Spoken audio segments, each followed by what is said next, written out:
Welcome to Man Does Tech, where I solve the problems you didn't even know you had. You have the booking ID and the phone or email used to buy the ticket. Now open Bookmyshow and sign in. Once signed in, tap My Tickets or Bookings. This is where your movie reservation appears.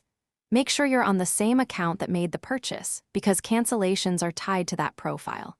If you used a guest checkout, keep that confirmation email handy. Now find the specific show and select it. This is your first actionable step toward canceling the ticket.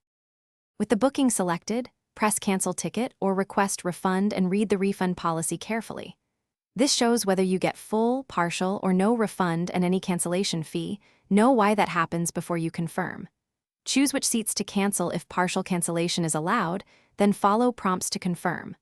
Once you confirm, Bookmyshow generates a reference number. Jot it down or screenshot it for tracking. If payment gateway steps appear, complete them to finalize the cancellation. After confirming cancellation, expect an SMS or email confirmation and a refund timeline based on your bank or payment gateway. Make sure to monitor the booking status inside the app. It should switch to canceled and show refund details. If you don't receive confirmation within the stated time, verify your payment transaction and check spam folders. If problems continue, contact Bookmyshow support with the booking ID and cancellation reference. This speeds resolution. One tip: keep screenshots of each step as proof in case of disputes. Thanks for watching.